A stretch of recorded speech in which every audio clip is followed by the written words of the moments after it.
اهلا بك يا عزيزي الكان. الفيلم ده تصبير يا زميلي لاني بجهز لك فيلم اسطوري، وعبال ما يخلص قلت ما بدهاش ونقلبها سهرة رعب جبارة. صح معايا بقى قدارة، لان الفيلم بجد قصته مش عادية، كله رعب اثارة ملحمة جهنمية. مش هكتر عليك كتير وهقول لك جهز ثبات فشارك، استعد للتسلية.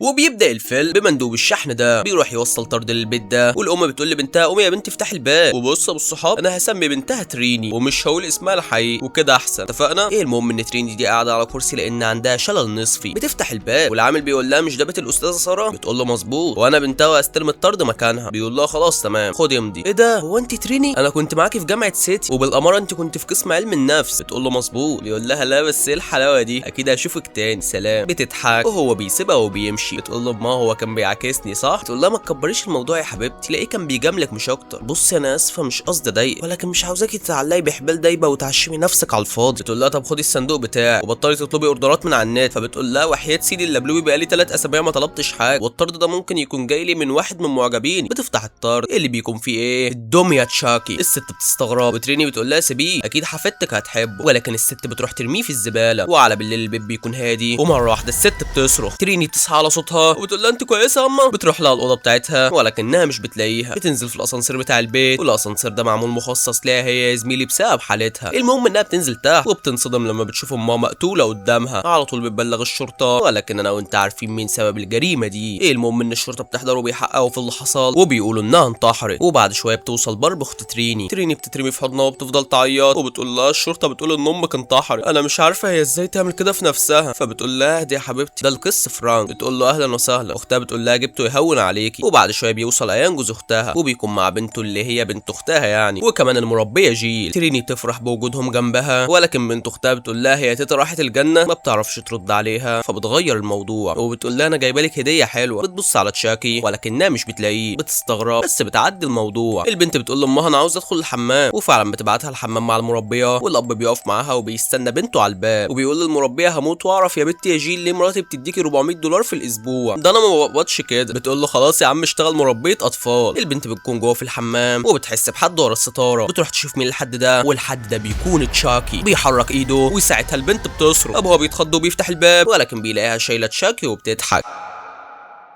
انما تريني فبتكون قاعده مع اختها بره، واختها بتقول لها شوفي البيت ده وقولي لي رايك. فبتقول لها اشوفه ليه؟ بتقول لها بصي يا حبيبتي انت عارفه ان انا وانت ورثنا البيت ده من امك، والبيت ده كبير جدا ومش هتعرفي تعيشي فيه لوحدك، فاحنا هنبيعه وما تقلقيش البيت اللي في الصوره ده هيكون بيتك الجديد. بتقول لها انا مش هبيع حاجه من ريحه امي، وانسي الموضوع ده وما تتكلميش فيه تاني. بتقول لها يا بنت انا محتاجه فلوس. بتقول لها ما يخصنيش، قلت لك مش هبيع حاجه من ريحه امي. البنت الصغيره بتيجي وبتقول لها لقيت العسل ده في الحمام. تريني بتستغرب ولكن برضك بتعدي الموضوع. باربا بتقول هروح اطبخ لكم حاجه. تريني بتقول لها لا خليك انتوا ضيوفي ولازم انا اللي اعمل لكم الاكل، وانت يا فرانك لازم تقعد تاكل معانا. وفعلا بتاخد بنت اختها وبتروح تقطع طماطم. واحد دلوقتي هيقول لي هتطبخ لهم طماطم ولا ايه يا حمو؟ مش عاوز اصدمك ابو الصحاب، ولكن هي بالفعل هتطبخ لهم طماطم وعليها شويه جبنه مبشوره، صدق او لا تصدق. المهم انها بتخرج من المطبخ، وتشاكي بيستغل الفرصه وبيحط سم فران في واحد من الاطباق. وبالليل بيقعدوا كلهم يتعشوا صلصه، وقبل ما البنت الصغيره تاكل ابوها بيقول لها استني. الكل بينصدم ولكنه بيقول لهم في صحتكم يا جماعه، ابو رزلت اللي جايبين امه ما حبوش الواد ده. بيبداوا ياكلوا، ومره واحده ايام بيتعب، ولكن ابن الظريفه كان بيهزر. ابو رزلت اللي جايبين امك تاني. بيكملوا اكل، وفرانك بيقول لهم الدميه دي كاني شفتها قبل كده. ايام بيقول له يا عم الدميه دي مشهوره من التسعينات. بيقول له افتكرت الدميه دي انا شفتها في الاخبار قبل كده. بيرجعوا يكملوا اكل، ومره واحده البنت الصغيره بتحس بحاجه غريبه. بتقول لخالتها احنا حطينا توابل كتير ولا ايه؟ الوقت بيعدي وفرانك بيعرق جدا. صاحبتنا دي بتقول له انت كويس؟ فبيقول لها انا تمام ولكن لازم امشي لان ورايا ميعاد في الكنيسه. وفعلا بيمشي، وبعد شويه بيعمل حادثه بشعه على الطريق. الشرطه بتوصل في المكان، والظابط ده بينصدم اول ما بيعرف ان القس فرانك هو اللي عمل الحادثه. الراجل بيكون لسه فيه الروح، والظابط بيحاول يخرجه، ولكن بمجرد ما الصاجه بتتشال راسه بتنفصل عن جسمه يا زميلي. وبنرجع للاسره الكريمه دي اللي بيكونوا قاعدين يتفرجوا على طفولتهم وهم مع ابوهم وامهم. وللعلم ابو الصحاب برب اكبر من تريني، والشريط ده متسجل لما كانت لسه تريني في بطن امها اساسا. جيل بتقول لهم هو ايه اللي حصل لابوك؟ وباربا بتقول لها غرق في نفس السنه اللي صوروا فيه الفيديو ده، وتحديدا قبل ولاده تريني بكام اسبوع، ومن ساعتها امي اتغيرت جدا. بيكملوا التسجيل، وفجأة بيشوف الشخص الغريب ده في الفيديو، بيستغربوا جدا لان محدش فيهم يعرفه اصلا. البنت الصغيره بتجيلهم وبتقول لهم انا مش لاقيه تشاكي. تريني بتقول طب وبعدين بقى في تشاكي ده؟ باربي بتقول لبنتها روحي نامي وانا هخلي جيل تدور عليه. ايام بيقول لها وانا هساعدك. مراته بتقول له لا لا كمل الفيديو معانا. وفعلا جيل بتقوم تدور على تشاكي، وتريني بتكون لسه قاعده مستغربه. بتاخد الباركود بتاع الطرد اللي كان فيه تشاكي وبتروح تتصل بالشركه اللي جابت لهم الطرد، ولكن بتلاقي التليفون ما فيهوش حراره ولا تليفونها المحمول فيه شبكه.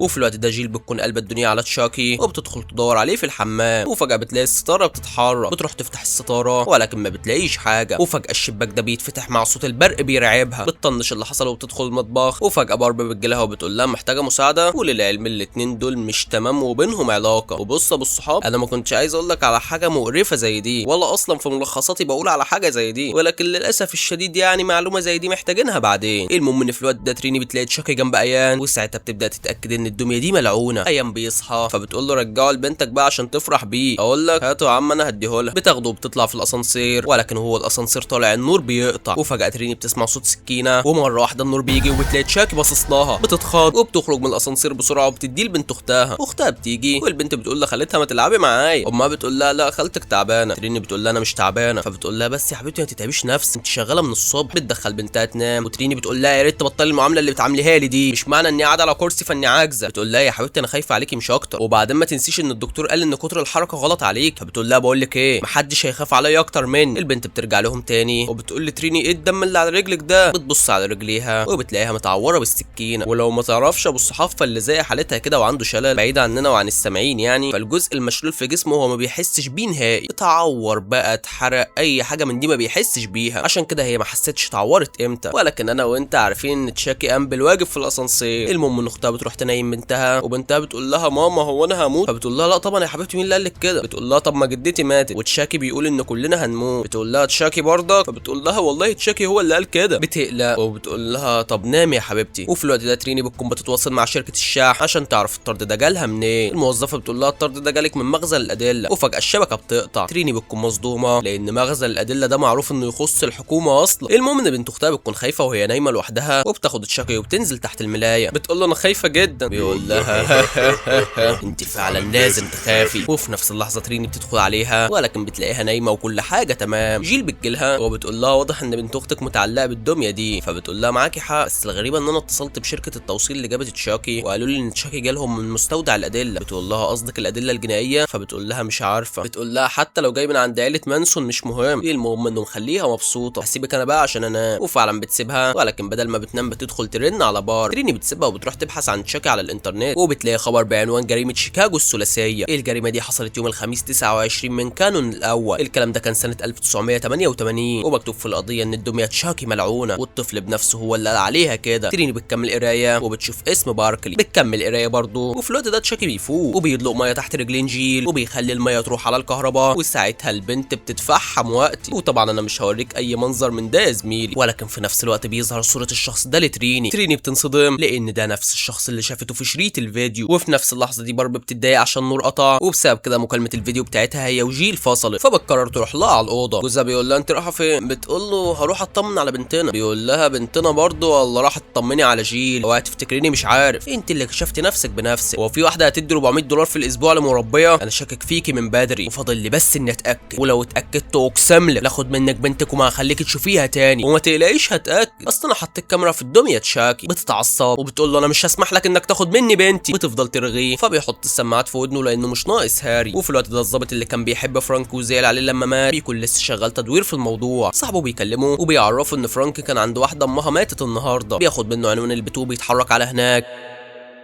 وفي نفس الوقت باربي بتكون رايحه على اوضه بنتها ولكن بتلاقي الدميه على السلم. بتفكر ان بنتها طلعت الاوضه اللي فوق اللي محدش بيطلعها، فبتفضل تنادي عليها عشان تنزل. تريني بتحاول تطلع لها ولكن مش بتعرف لان النور قاطع. بتنادي اختها وبتنصدم اول ما بتلاقي اختها جايه وفي ايديها تشاكي. فبتقول لها سيبيه من ايدك بسرعه، اسمع اللي بقول لك عليه لان البتاع ده جواه حاجه. فبتقول لها يعني انت كنت عارفه وطبعا ما قلتليش لانك كنت عاوزاني. بتقول لها يا بنتي بس ايه الكلام العبيط اللي انت بتقوليه ده؟ سيبي الدميه من ايدك بسرعه. وطبعا يا زميلي باربي فاكراها بتتكلم عن الكاميرا اللي جوه تشاكي. المهم ان بتكمل كلامها معاها وبتقول لها انت ليه بتكرهيني؟ انا ماليش علاقه باللي حصل لك وانك قاعده على كرسي متحرك، ولا ليا علاقه بان انا عندي عيله وانت لا. فبتقول لها يا بنتي نعل ابو غبائك سيب الدميه. برضك ما بتسمع لهاش وبتروح الاوضه اللي فوق تدور على بنتها. تريني بتنزل من على الكرسي وبتحاول تطلع على السلم، اما بارب فبتكون في الاوضه دي بتدور على بنتها، وفي وسط التدوير بتقرر تنسى بنتها خالص وتشوف الكاميرا اللي في تشاكي، ولكن ما بتلاقيش كاميرا، بتلاقي سكينه بتتخاض، ولكن فجاه بتسمع صوت وراها فبتسيب السكينه وكمان تشاكي. وساعتها تشاكي بيمسك السكينه بيجي وراها، وبارب اول ما بتشوفه بتنصدم، واللي بيصدمها اكتر ان في منطقتين في وشه مقشرين. بتشيل القشر ده وساعتها بتلاقي مكان الخياطه، بتنصدم وتشاكي بيقول لها بخ. بيروح عليها وهي بتكون خايفه وبتقول له بنتي فين؟ بيقول لها بنتك أليس خلاص بقت ملكي، بس يا بنت عينك دي شبه عيون امك بالظبط. بيخبطها في عينيها واختها بتسمع صراخها وبتحاول تطلع لها بسرعه، وفجاه الباب بيتفتح وعين اختها بتتحدف عليها. والنبي حته من القوانص يا تشاكي يا اخويا، بحبها قوي يا زميلي. المهم ان اختها ذات نفسها بتتحدف عليها وتريني بتصرخ من كتر الرعب، وطبعا ايام في عالم تاني ولا دريان بالدنيا. تشاكي بيظهر لتريني وبيقول لها دورك. تريني بتحاول تهرب منه وبتاخد الكرسي القديم بتاعها اللي كان في الدور التاني وبتروح تدور على بنت اختها، لكنها بتتفاجئ بجثه جيل قدامها. بتنصدم اكتر وبتروح لايان بتقول له قوم قامت قيامتك، جيل وبارب اتقتلوا وانا مش لاقي أليس. بينصدم وقبل ما يخرج بتقول له اوعى تخرج لان الدميه تشاكي هي اللي عملت فيهم كده، ودلوقتي الدميه بره. طبعا ما بيصدقهاش وعلى طول بيخرج يشوف ايه اللي حصل بره، وساعتها بينصدم وبياخد تريني عشان يمشوا من المكان. بيدخلها الجراج وبيقول لها استنيني هنا وانا جاي لك. بتقول له اوعى تروح لان تشاكي هيقتلك. بيقول لها انت مجنونه يا بنت انت ولا ايه؟ بتقول له اسمع اللي بقول لك عليه. بيسيبها وبيدخل البيت وبيفضل ينادي على أليس بنته، وفي الوقت ده تشاكي بيقفل باب الجراج وبيدور العربيه بتاعت ايان. بيفضل يدوس بنزين وحرفيا بيعفر المكان. تريني بتشوف البلطه دي قدامها فبتاخدها وبتكسر ازاز العربيه، ولكن تشاكي بياخد المفتاح وبياكله. ايام بيدخل المكان وبيقول لها انت بتعملي ايه يا بنت؟ هات البلطه دي. انا دلوقتي فهمت كل حاجه، انت يا كلبه اللي عملت كل ده. تقول له صدقني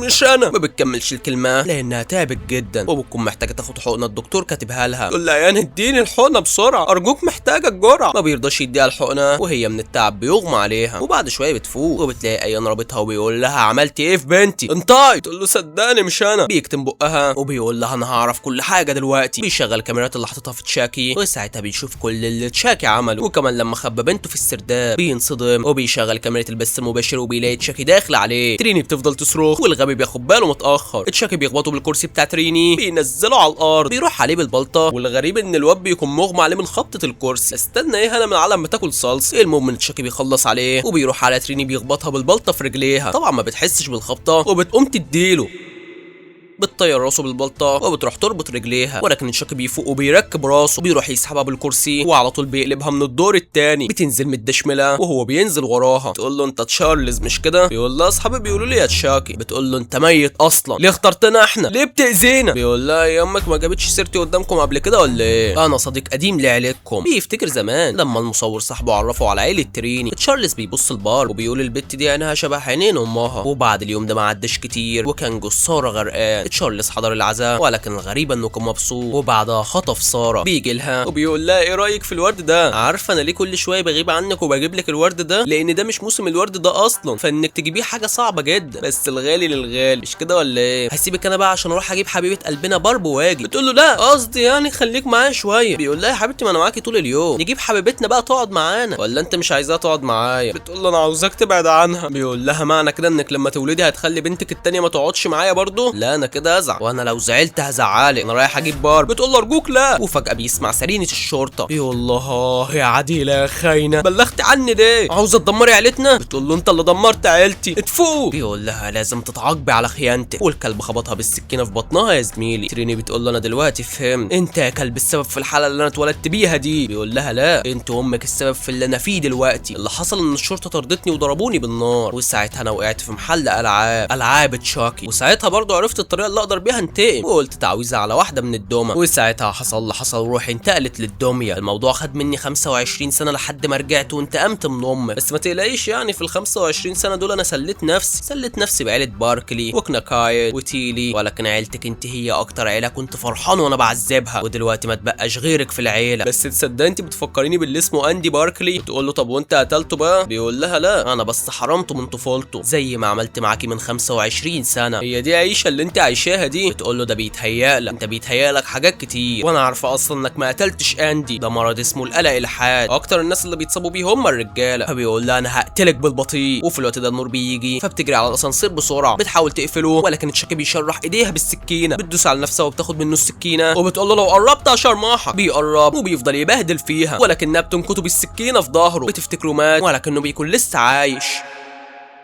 وبعد شويه الظابط بيوصل البيت، وفجاه بيسمع صوت صرخات تريني، بيدخل البيت بسرعه وبيلاقيها متبهدله بالشكل ده، بيبص على السلم وبيلاقي جثه بار. لا واللي بيصدمه انه بيشوف السكينه في ايد تريني، على طول بيقبض عليها. وفي المحكمه بيتحكم عليها انها تدخل مستشفى الامراض العقليه، لانها لما حكت لهم اللي حصل قالوا عليها مجنونه. ده غير ان كل الادله اللي لقوها في البيت بتقول ان هي اللي قتلتهم. بياخدوها عشان يودوها المستشفى، وهي بتكون حالتها لسعه على الاخر، وبتقول لتشاكي انا لسه عايشه يا كلب. وفاكر يا زميلي الواد اللي جاب لها الطرد؟ بياخد تشاكي تاني وبيرن على حد وبيقول له انا جاي لك، وما تنساش فلوسي لاني عملت اللي قلت لي عليه. بيبص على الكيس اللي فيه الدميه، بيلاقيه بيتحرك، ومره واحده المجنونه دي بتظهر من وراه وبتخلص عليه، وبتقول الاغبياء مش هيتعلموا ابدا. بتفتح الكيس لتشاكي وبتقول له مين بقى الضحيه الجايه. بتاخده وبتروح مكتب البريد ده، وبتقول الموظفه عاوزه ابعت الطرد ده في البريد المستعجل. بتديها العنوان اللي عاوزه الطرد يروح عليه، وبتقول لها اكتبي على الطرد كلمه الاخير. الطرد بيروح على فين يا زميلي؟ بيروح على بيت جده اليس. اليس بتدخل البيت ومش بتلاقي جدتها، بتلاقي مين؟ بتلاقي تشاكي. بتقول له ايه يا عم انت كنت فين؟ انا استنيتك كتير في السرداب. بيقول لها انا هنا اهو. بتقول له طب جدتي فين؟ بيقول لها جدتك في القاب، لقيتها تعبانه فخليتها ترتاح، ولكن راحه ابديه. بتقول له انا سمعت ان خالتي قتلت ابويا وامي. بيقول لها عندك حق، ولكن انا صاحبك مش كده، ودلوقتي هنلعب لعبه، واللعبه دي اسمها اخفاء الروح. بتقول له طب واشمعنى اخترتني انا؟ بيقول لها لانك طفله ومحدش هيشك ان في طفله تعمل كده. جاهزه؟ يلا بقى غمضي عينك. بيخليها تغمض عينيها، وبيقول عليها نفس التعويذه اللي نقلت روحه لجسم تشاكي. وبعد 6 شهور الطرد ده بيروح لزبون جديد. الطرد ده بيكون عباره عن ايه؟ عن تشاكي يا زميلي. طب مين الشخص اللي الطرد راح له؟ الشخص ده هو اندي. تشاكي بيكون رايح يخلص عليه، ولكن بيلاقي صاحبنا ده عامل حسابه، بيشد اجزاء وبيريح جنابه.